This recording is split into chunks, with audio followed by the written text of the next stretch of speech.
Welcome to Jyothi TV బులెటిన్ల ముందుగా headlines చూద్దాం. రేపు చంద్రబాబు రేవంత్ రెడ్డిల భేటీ. సాయంత్రం 4 గంటలకు ఇరు రాష్ట్రాల సీఎంల భేటీ. హైదరాబాద్ లోని ప్రజాభవన్ లో ఏర్పాట్లు చేస్తున్న అధికారులు. హైదరాబాద్ లో చంద్రబాబుకు స్వాగత తోరణాలు.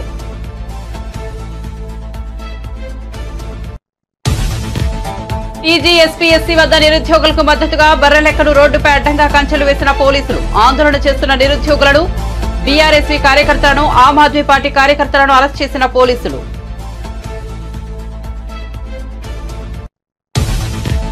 ఈ నెల 8వ తేదీన రాజమండ్రిలో బీజేపీ రాష్ట్ర కార్యవర్గ సమావేశాలు. రాష్ట్ర అధ్యక్షురాలు దగ్గుపాటి పురంధేశ్వరి అధ్యక్షతన భేటీ.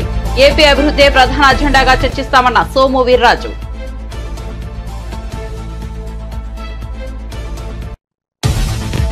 నిబంధనల మేరకే వైఎస్ జగన్ కు ములాఖత్ కు అనుమతి అన్న కాకాని. కొన్ని ఛానళ్లు అసత్య ప్రచారం చేస్తున్నాయని మండిపాటు. వైఎస్ జగన్ పట్ల ప్రభుత్వం ఎక్కడా ఉదారంగా వ్యవహరించేలా లేదని వెల్లడి.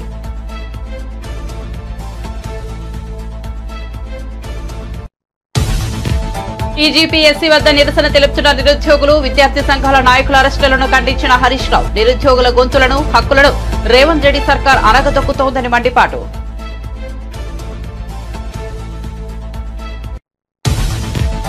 ప్రేమించి మోసం చేశాడంటూ హీరో రాజ్ తరుణ్ పై యువతి ఫిర్యాదు. పెళ్లి చేసుకుంటానని మాటించి మరో హీరోయిన్ తో సంబంధంలో ఉన్నాడనే ఆరోపణ. 2017లో ఆమె నుంచి విడిపోయానని అన్న రాజ్ తరుణ్.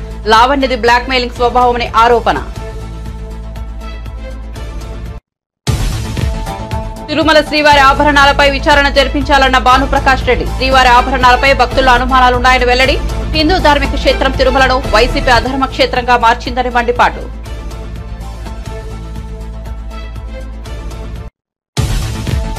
అదే నిజమైతే 120 రోజులుగా కవిత జైల్లో ఎలా ఉంటుందన్న పటోల కార్తిక్ రెడ్డి. బీజేపీతో కేసీఆర్ కాంప్రమైజ్ అయితే కవిత జైల్లో ఉంటుందా అని ప్రశ్న. తెలంగాణలో టీడీపీని వాడుకుని బీఆర్ఎస్ ను కాంగ్రెస్ ఇబ్బంది పెడుతోందని విమర్శ.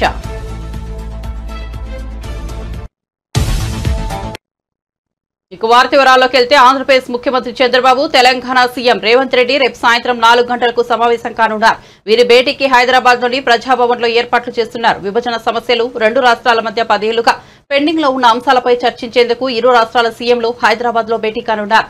చంద్రబాబు రాక నేపథ్యంలో తెలంగాణ టీడీపీ నాయకులు హైదరాబాద్ లో పెద్ద ఎత్తున స్వాగత తోరణాలు ఏర్పాటు చేశారు. హైదరాబాద్ లో పలు రోడ్లపై చంద్రబాబుకు స్వాగతం పలుకుతూ ఫ్లెక్సీలు ఏర్పాటు చేశారు. హైదరాబాద్ లో చంద్రబాబుకు ఆహ్వాన ఫ్లెక్సీలు నెట్టింట వైరల్ గా మారాయి. తెలంగాణ రాష్ట్ర ప్రధాన ఎన్నికల అధికారిగా సుదర్శన్ రెడ్డి నియమితులయ్యారు. ఈ మేరకు కేంద్ర ఎన్నికల సంఘం ఉత్తర్వులు ఇచ్చేదే. ప్రస్తుత సీఈఓ వికాస్ రాజ్ ను ఈసీ రిలీవ్ చేసింది. సుదర్శన్ రెడ్డి ప్రస్తుతం జీఏడీ ముఖ్య కార్యదర్శిగా ఉన్నారు. బర్రెలెక్క ఆలియాస్ కర్ణ శిరీషను పోలీసులు అరెస్ట్ చేశారు. నిరుద్యోగుల నిరసనకు మద్దతుగా టీజీపీఎస్సీ కార్యాలయం వద్దకు చేరుకునేందుకు బర్రెలెక్క ప్రయత్నించగా పోలీసులు ఆమెను అదుపులోకి తీసుకున్నారు. ఈ సందర్భంగా పోలీసుల చర్యలను బర్రెలెక్క తీవ్రంగా ప్రతిఘటించారు. CM Revanth Reddy down down అంటూ నినాదాలు చేశారు. నిరుద్యోగులే కాకుండా వారి తల్లిదండ్రులు కూడా నిరసనలో పాల్గొనాలని బర్రెలెక్క కోరారు. ఈ క్రమంలోనే అక్కడ ఉద్రిక్త పరిస్థితులు నెలకొన్నాయి.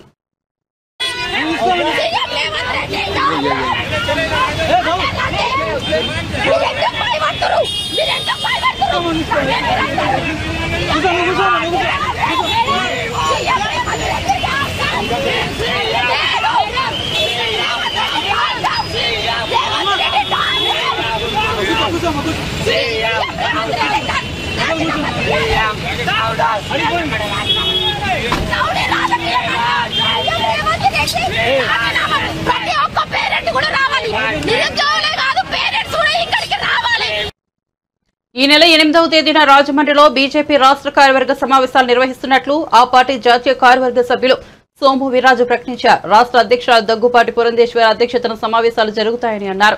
రాష్ట్ర వ్యాప్తంగా 2250 మంది రాష్ట్ర స్థాయి నుంచి మండల స్థాయి నేతల వరకు పాల్గొంటారని చెప్పారు. కేంద్ర మంత్రి ఎల్ మురుగన్ ముఖ్య అతిథిగా, రాజ్యసభ సభ్యులు జాతీయ ప్రధాన కార్యదర్శి పాల్గొంటారని అన్నారు. ఏపీ అభివృద్ధి ప్రధాన ఎజెండాగా రాష్ట్ర కార్యవర్గ సమావేశంలో చర్చిస్తామని, ప్రజల అభీష్టం మేరకే బీజేపీ వైఖరి ఉంటుందని అంటున్నారు. విడిపోయిన రాష్ట్రానికి అభివృద్ధి కోసం బీజేపీ పనిచేస్తోందని, డబుల్ ఇంజిన్ సర్కార్ పెట్టుబడులు వచ్చే పరిస్థితికి వచ్చి అభివృద్ధి జరగాలని కోరుకుంటున్నారని అన్నారు. అలానే ప్రధానమంత్రి స్పీకర్ గారు వంగి నమస్కారం చేసి కూడా భారతీయ సంస్కృతి గురించి కానీ సంప్రదాయాల గురించి కానీ వారు మాకు చెప్పవలసినటువంటి అవకాశం ప్రతీక డెమోక్రసీకి ప్రతీక. ఆయన గుడి ఉండకుండా బాబర్ గుడి ఉండాలన్నారు కాంగ్రెస్ వాళ్ళు.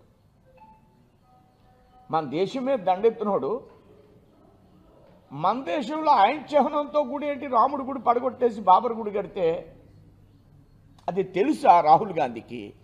ముఖ్యమంత్రి గారి పర్యటన సక్సెస్ కావాలని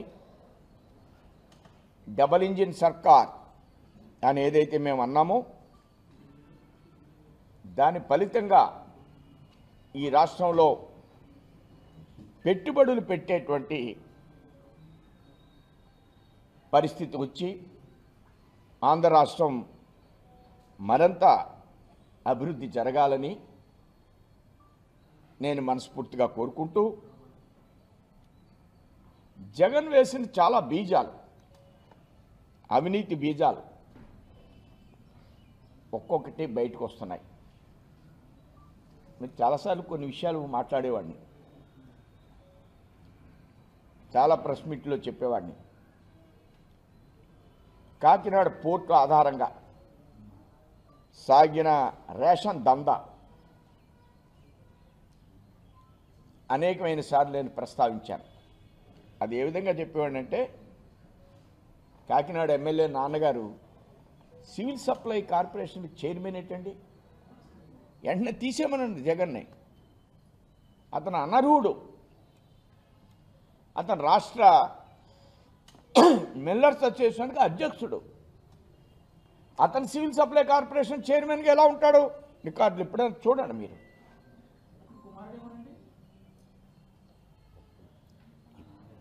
అప్పుడు ఆయన వేశారు, ఇప్పుడు రాజీనామా చేస్తారు, తీసేస్తారు. ఇంకా ఎలా ఉంటాడు? మొన్న మా మంత్రి గారు నాదెండ్ల మనోహర్ గారు ఈ విషయాన్ని బహిర్గతం చేశారు. వారిని నేను హృదయపూర్వకంగా అభినందిస్తున్నాను. కాకినాడ పోర్టులో ఈ ర్యాకెట్ ఏంటి, ఈ బియ్యానికి వ్యాన్లు అంతకే పెట్టారు, ఇందులోంచి కొని ఈ బియ్యం అక్కడ డైరెక్ట్గా ఇవ్వడానికి ఇదో లింక్ అని కొన్ని మాధ్యమాల్లో చూస్తున్నాం. ఇది ముఖ్యమంత్రికి లేఖ కూడా రాశాను నేను, ఇది ఆయన వెంటనే తొలగించండి అని. ఇప్పుడు రామకృష్ణారెడ్డి గారిని జైల్లో పెట్టారు. పాపం జగన్ గారు వెంటనే వెళ్ళి పలకరించారు. మరి చంద్రబాబు నాయుడు గారిని కూడా జైల్లో పెట్టారు కదా, రఘురామకృష్ణరాజు గారిని కూడా జైల్లో పెట్టారు కదా. ఇదేదో పెద్ద కొత్తగా ఉన్నట్లుగా నివ్వెరబోతూ హెలికాప్టర్లో వెళ్ళి ఆయన పరామర్శించడం నా దృష్టిలో. నిబంధనల మేరకే వైఎస్ జగన్ కు ములాఖత్ కు అనుమతి ఇచ్చారని మాజీ మంత్రి కాకాని గోవర్ధన్ రెడ్డి చెప్పారు. వైఎస్ జగన్ నెల్లూరు పర్యటన, మాజీ ఎమ్మెల్యే పిన్నెల్లి రామకృష్ణారెడ్డిని జైల్లో వైఎస్ జగన్ పరామర్శించడాన్ని కొన్ని ఛానళ్లు చేసిన అసత్య ప్రచారాన్ని కాకాని గోవర్ధన్ రెడ్డి తిప్పికొట్టారు. శుక్రవారం నెల్లూరులో మాజీ ఎంపీ ఆదాల ప్రభాకర్ రెడ్డి పార్టీ నేతలతో కలిసి కాకాని గోవర్ధన్ రెడ్డి మీడియాతో మాట్లాడారు. వైఎస్ జగన్ పర్యటనతో వైఎస్ఆర్సీపీకి పేరొస్తుందని అడ్డుకునే ప్రయత్నం చేశారని మండిపడ్డారు. వైఎస్ జగన్ అడ్డుకునేందుకు పోలీసులు ఉసుగొల్పారని చూశారన్నారు. వైఎస్ జగన్ పట్ల ప్రభుత్వం ఎక్కడా ఉదారంగా వ్యవహరించలేదన్నారు. అనుకూలంగా ఉండే మీడియా ఛానళ్లలో తప్పుడు కథనాలు ప్రసారం చేశారని ఆగ్రహం వ్యక్తం చేశారు. పిన్నెల్లి వ్యవహారంలోనూ కక్షపూరితంగా వ్యవహరించారని విమర్శించారు. ఏమయ్యా ఎందుకు ములాఖత్ రద్దు చేశారు అని అడిగితే కారణాలు వారానికి 2 సార్లు ఇస్తారు, ప్రతిసారి అర్ధగంట సేపు ఇస్తారు. ఈ వారంలో ఒకటి సోమవారం నాడు ములాఖత్ అయింది.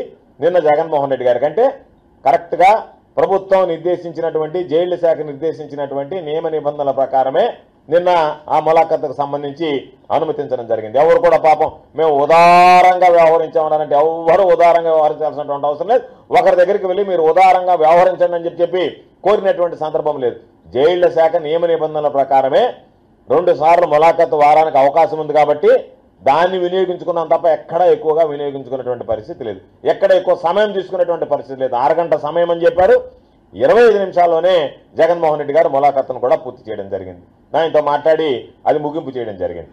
కాబట్టి ములాఖత్ క్యాన్సిల్ అని చెప్పిన తర్వాత మేము చెప్పాం, మీరు ఏ కారణాల వల్ల ఈరోజు ఉన్నటువంటి ములాఖత్ రద్దు చేస్తున్నారో మేము అక్కడికి వస్తాం జగన్మోహన్ రెడ్డి గారిని తీసుకొని, మాకు చెప్పండి, ఇదిగో ఈ కారణాల వల్ల మేము ములాఖతు రద్దు చేస్తున్నాము అని చెప్పి ఓ పక్క పోలీస్ యంత్రాంగాన్ని పూరుకొల్పడం జరిగింది. జగన్మోహన్ రెడ్డి గారిని వీలైతే కనుపర్తిపాడు హై స్కూల్లోనే ఆపితే ఏ విధంగా ఉంటుందనేటువంటి ప్రయత్నం. ఈరోజు ఇక్కడ ఉన్నటువంటి పోలీసు కూడా జనాలు వేలాదిగా తరలొచ్చారు. శాంతి భద్రతల సమస్య వస్తుంది, మనం నిరోధించలేమో, మనం ఆపలేమో అని చెప్పిన తర్వాత ఎటు వీలు కాదని తేల్చుకొని చివరికి మరలా ఒక అర్ధగంట తర్వాత జైలు అధికారులు ఫోన్ చేసి ములాఖత్ మరలా మీకు ఏర్పాటు చేయమన్నారు, మీరు వస్తే మీకు ములాఖత్ ఏర్పాటు చేస్తామని చెప్పారు. అంటే దిగడానికి పర్యటకు ఉండేవారు, కలవడానికి ఇచ్చినటువంటి ములాఖత్ని మీరే రద్దు చేస్తారు. అంటే ఎన్ని విధాలుగా ఈ కార్యక్రమాల వల్ల ఎక్కడ వైఎస్ఆర్ కాంగ్రెస్ పార్టీ శ్రేణులకు మైలేజ్ వస్తుందో, వైఎస్ఆర్ కాంగ్రెస్ పార్టీ శ్రేణులకు ధైర్యం వస్తుందో, వైఎస్ఆర్ కాంగ్రెస్ పార్టీ శ్రేణులు జగన్మోహన్ రెడ్డి గారి పర్యటన వల్ల మరలా జగన్మోహన్ రెడ్డి గారి ప్రజాదరణ బయటపడుతుంది అని చెప్పి ఎందుకంటే చంద్రబాబు నాయుడు గారు అనేటువంటి వాడు 2-3 సంవత్సరాల పాటు ఎక్కడ కనిపించలేదు. మాస్క్ వేసుకుని మొహం కనపడకుండా అదేమంటే కోవిడ్ అని చెప్పి పలాయనం చిత్తగించాడు. అసలు రాష్ట్రంలోనే లేడు ఆయన. పాపం ఒక నెల తిరగకుండానే జగన్మోహన్ రెడ్డి గారి పర్యటనలు ప్రారంభించేటప్పటికి ఆయన తట్టుకోలేక ఈ నిరోధించేటువంటి ప్రయత్నం. అంటే జనాలు వస్తారు, జనాలు వచ్చారు, ఏ విధంగా అడ్డుకోవాలా, ఏ విధంగా నిరోధించాలనేటువంటి ప్రయత్నం ప్రధానంగా నిన్నటి దాంట్లో కనపడింది. తర్వాత జగన్మోహన్ రెడ్డి గారు ఆయన్ని కలిశారు, అన్ని విషయాలు మాట్లాడాడు కూలంకుషంగా. అక్కడి నుంచి బయటకు వచ్చిన తర్వాత ప్రెస్ మీట్ పెట్టారు. ప్రెస్ మీట్ పెడితే కొన్ని ఏలిక పాములు ఆడాయి, వాటి గురించి పెద్దగా పట్టించుకోబడలేదు. పాపం ఏదో ఆ ఏలిక పాములు లాంటి వాళ్ళు ఏదో కొంతమంది నెల్లూరు జిల్లాలో కూడా కొంతమంది మాట్లాడారు. వాటిని పెద్దగా మనం పట్టించుకొని అయ్యా ఆయన మాట్లాడినటువంటి వాటికి ఏదో పెద్ద గొప్ప నాయకులాగా సమాధానం చెప్పాల్సినటువంటి పని లేదు. కాబట్టి ఏలిక పాములు మాట్లాడినటువంటి మాటలకు సమాధానం చెప్పాం. ప్రధానంగా హోమ్ మినిస్టర్గా బాధ్యతలు స్వీకరిస్తున్నటువంటి వ్యక్తి 2 విషయాలు చెప్పారు. మేము ఉదారంగా వ్యవహరించాం, ఎక్కడ ఉదారంగా వ్యవహరించలేదు తల్లి, మీరు ఎక్కడ ఉదారంగా వ్యవహరించలేదమ్మా. మాకున్నటువంటి సమయం నియమ నిబంధనల ప్రకారం ఏ విధంగా అయితే జైలు ఉందో, జైలుకి సంబంధించినటువంటి వాళ్ళ కోడ్ ఉందో, మాన్యువల్ ఉందో, దాని ప్రకారం నడుచుకున్నాం తప్ప ఎక్కడ జైలుకి సంబంధించి కానీ ప్రభుత్వ నిబంధనలకు కానీ ఎక్కడ మాకు కొంత కూడా మినహాయింపుని అడగలేదు. మేము దాన్ని ఎక్కడ కూడా ఆ జైలుకి సంబంధించినటువంటి నియమ నిబంధనలు ఉల్లంఘించలేదు. కావాలంటే మీరు ఒకసారి మీకేమన్నా తప్పుడు సమాచారం ఎవరన్నా అధికారులు ఇచ్చారో లేదా మీకు సంబంధించినటువంటి నాయకులు ఇచ్చారో ఒకసారి మీరు దాని మీద విచారణ చేసుకుంటే బాగుంటుంది అని చెప్పి. వారాహి ఏకాదశి దీక్షలో ఉన్న జనసేన అధినేత ఉప ముఖ్యమంత్రి పవన్ కళ్యాణ్ గురువారం ఆదిత్యారాధన క్రతువులో పాల్గొన్నారు. మంగళగిరిలోని పార్టీ కేంద్ర కార్యాలయంలో ఆయన ఈ ఆరాధనను నిర్వహించారు. నిత్యం సూర్య నమస్కారాలు ఆచరించే పవన్ కళ్యాణ్ కు ఇటీవల వెన్ను సంబంధిత సమస్య తలెత్తడంతో వాటిని చేయలేదు. అందుకు ప్రతిగా ఈసారి మంత్ర సహిత సూర్య ఆరాధనను నిర్వర్తించారు. సమాజ క్షేమాన్ని, దేశ సౌభాగ్యాన్ని కాంక్షిస్తూ ఆయన ఈ క్రతువును ఆచరించారని జనసేన పార్టీ ఓ ప్రకటనలో పేర్కొంది.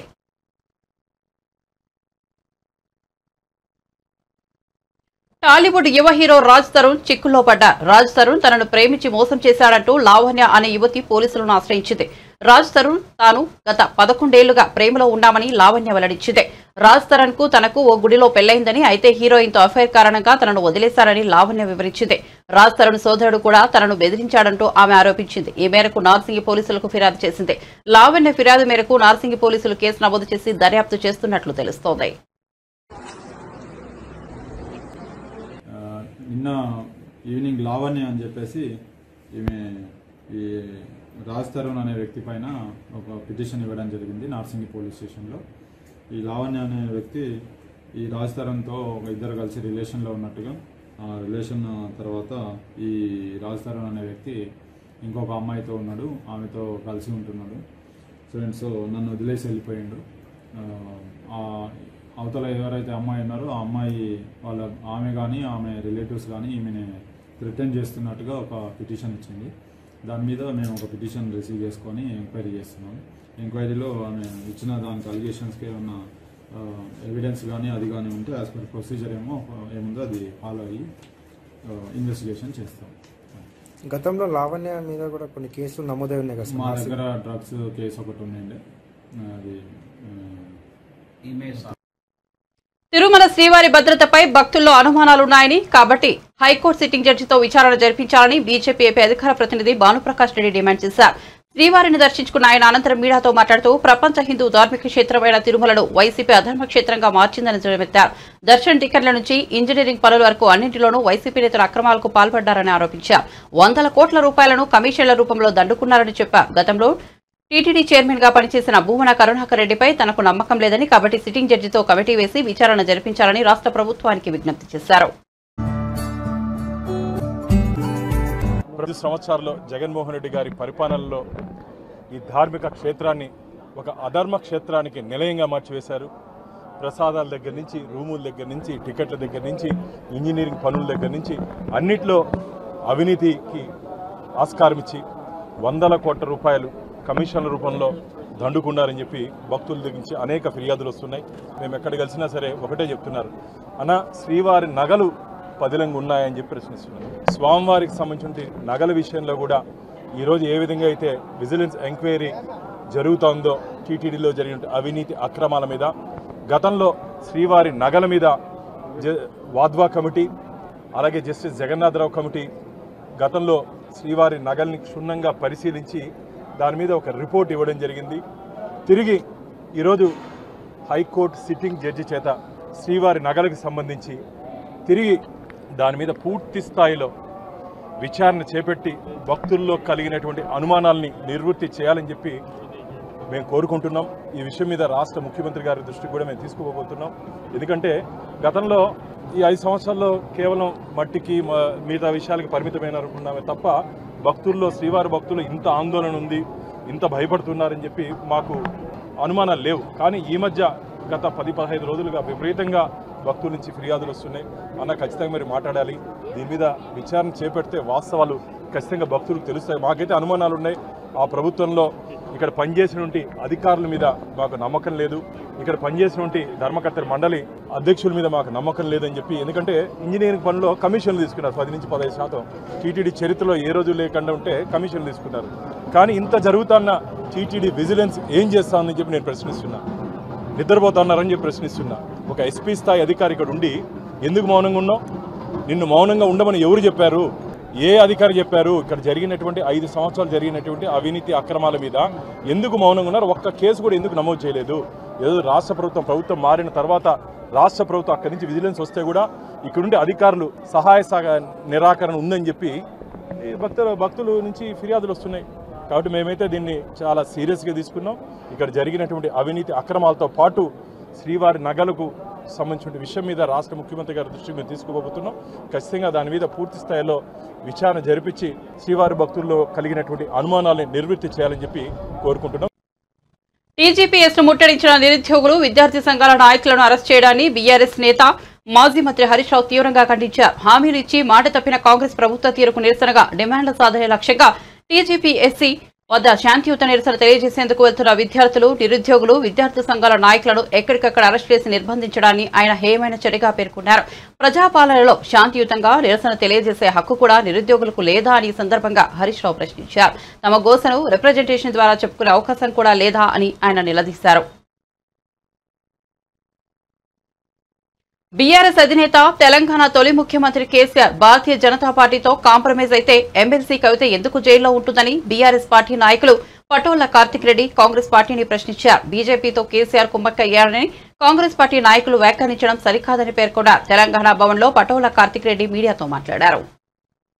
జాతీయ 2 పార్టీలు సిద్ధాంతపరంగా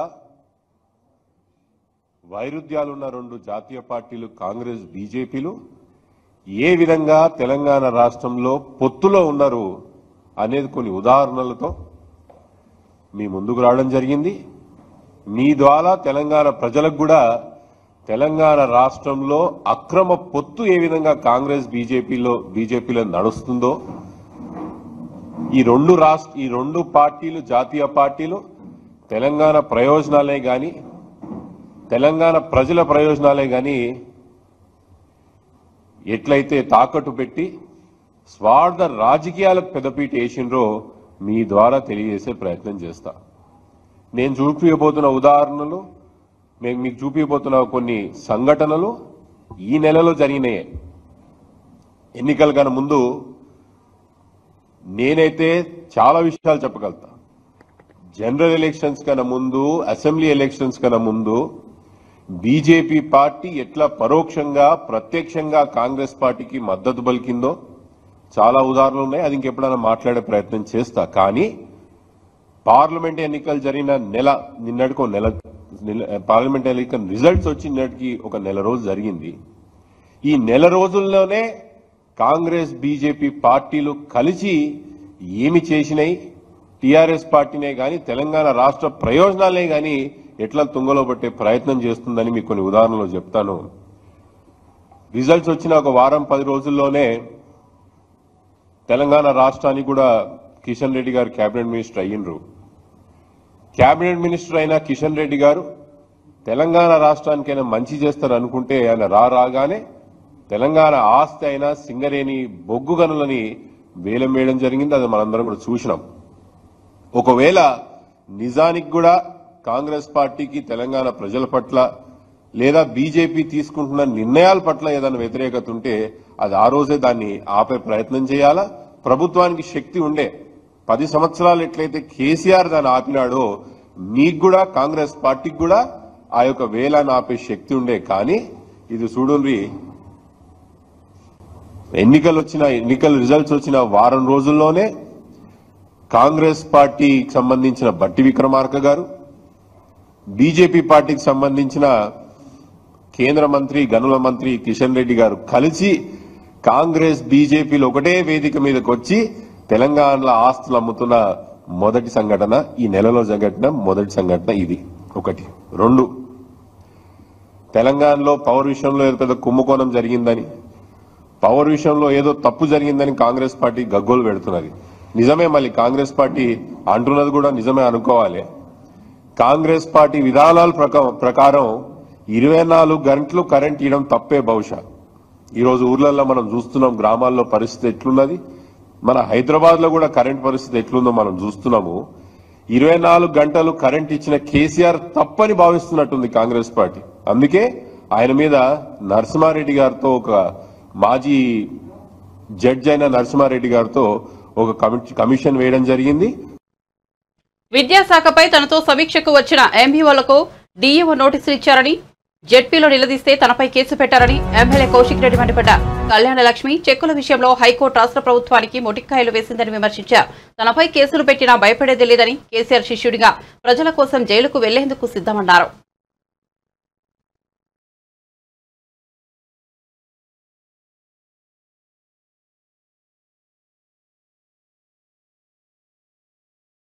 ఆఫీస్ నుంచి కూడా రెస్పాండ్ అయితలేరు.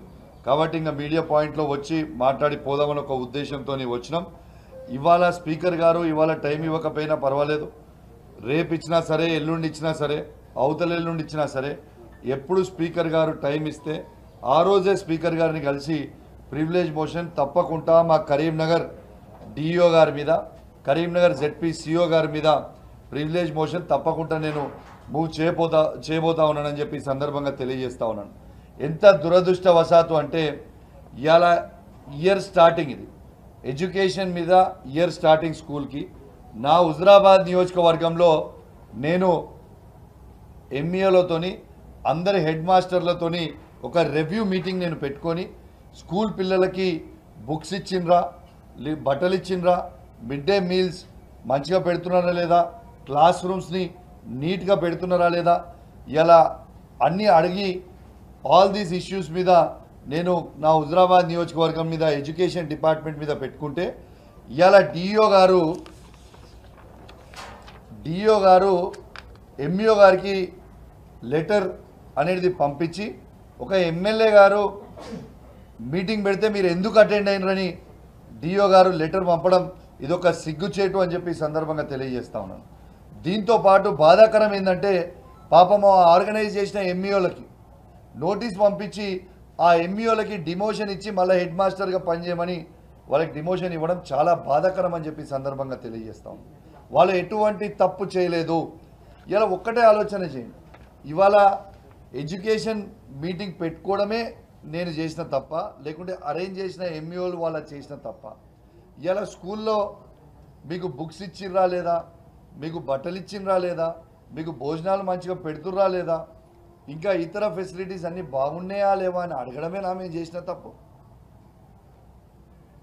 సరే, అక్కడ నోటీస్ ఇచ్చిండ్రు, మళ్ళా జెడ్పీ మీటింగ్ అవుతున్నప్పుడు ఇవాళ జెడ్పీ మీటింగ్లో, జిల్లా పరిషత్ మీటింగ్లో ఇవాళ నేను ఆ జిల్లా పరిషత్ మీటింగ్లో కలెక్టర్ గారు, సిఓ గారు అందరూ ఉంటే ఆడ నేను కలెక్టర్ గారిని నేను అడిగిన, కలెక్టర్ గారు ఈ డిఓ గారిని ఖచ్చితంగా మీరు సస్పెండ్ చేయాలి, ఈ పేపర్ ఎట్లా ఇచ్చిండ్రు అని నేను ఆ రోజు డిఓ గారిని అడిగితే, డిఓ గారిని సస్పెండ్ చేయాలని నేను అడిగితే కలెక్టర్ గారు అబ్రప్ట్గా తను సిఓ గారు లేచి వెళ్ళిపోతుంటే నేను నాతో పాటు మా జెడ్పీటీసీలు ఎంపీపీలు, మా బీఆర్ఎస్ పార్టీ జెడ్పీటీసీలు ఎంపీపీలము ఆ జెడ్పీ హాల్ మీటింగ్ లోపల మేము ధర్నా చేస్తే, ధర్నా కూడా కాదు నిరసన వ్యక్తం చేస్తే కలెక్టర్ గారు సిఓ గారికి చెప్పించి మా మీద కేసు పెట్టియడం అనేది అసలు ఇది భారతదేశ చరిత్రలో ఏదైనా అసెంబ్లీలో కానీ జెడ్పీలలో కానీ ఎవరైనా నిరసన వ్యక్తం చేస్తే కేసు పెట్టిన సిచ్యువేషన్ ఉన్నదా? అసలు దీనికి ఏమైనా అర్థం పర్థం ఉన్నదా? అసలు రాజ్యాంగం ఉన్నదా లేదా? అసలు ఎట్టుపోతుంది ఈ పరిస్థితి? ఇవాళ నేను ఇది ఏం చెప్తున్నా అంటే దయచేసి పార్టీలకి అతీతంగా చెప్తున్నా, నేను అందరు ఎమ్మెల్యేలకి చెప్తా ఉన్నాను, ఎంపీలకు చెప్తా ఉన్నాను, జెడ్పీటీసీలకు చెప్తా ఉన్నాను, ఎంపీపీలకు చెప్తా ఉన్నాను, సర్పంచులు కావచ్చు, మున్సిపల్. బులెటిన్ ముగించే ముందు హెడ్లైన్స్ మరోసారి చూద్దాం. రేపు చంద్రబాబు రేవంత్ రెడ్డిల భేటీ, సాయంత్రం 4 గంటలకు ఇరు రాష్ట్రాల సీఎంల భేటీ. హైదరాబాద్ లోని ప్రజాభవన్లో ఏర్పాట్లు చేస్తున్న అధికారులు. హైదరాబాద్ లో చంద్రబాబుకు స్వాగత తోరణాలు.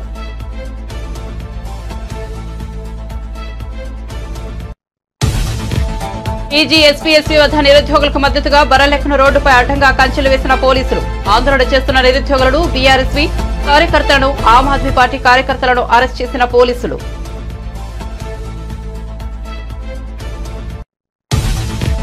ఈ నెల 8వ తేదీన రాజమండ్రిలో బీజేపీ రాష్ట్ర కార్యవర్గ సమావేశాలు. రాష్ట్ర అధ్యక్షులు దగ్గుపాటి పురంధేశ్వరి అధ్యక్షతన భేటీ. ఏపీ అభివృద్ధి ప్రధాన ఎజెండాగా చర్చిస్తామన్న సోము వీర్రాజు.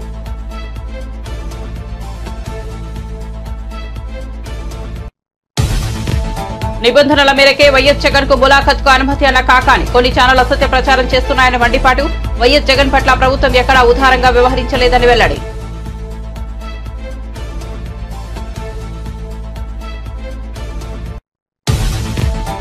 ఈజీపీఎస్సీ వద్ద నిరసన తెలుపుతున్న నిరుద్యోగులు. విద్యార్థి సంఘాల నాయకుల అరెస్టులను ఖండించిన హరీష్ రావు. నిరుద్యోగుల గొంతులను, హక్కులను రేవంత్ రెడ్డి సర్కార్ అనగదొక్కుతోందని మండిపాటు.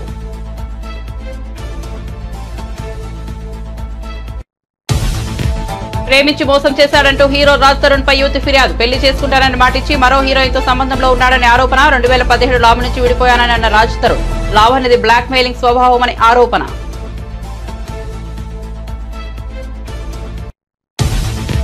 తిరుమల శ్రీవారి ఆభరణాలపై విచారణ జరిపించాలన్న భానుప్రకాష్ రెడ్డి. శ్రీవారి ఆభరణాలపై భక్తుల అనుమానాలున్నాయని వెల్లడి. హిందూ ధార్మిక క్షేత్రం తిరుమలను వైసీపీ అధర్మ క్షేత్రంగా మార్చిందని మండిపాటు.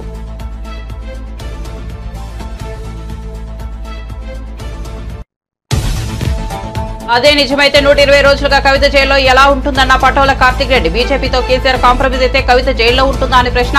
తెలంగాణలో టీడీపీని వాడుకుని బీఆర్ఎస్ ను కాంగ్రెస్ ఇబ్బంది పెడుతోందని విమర్శ.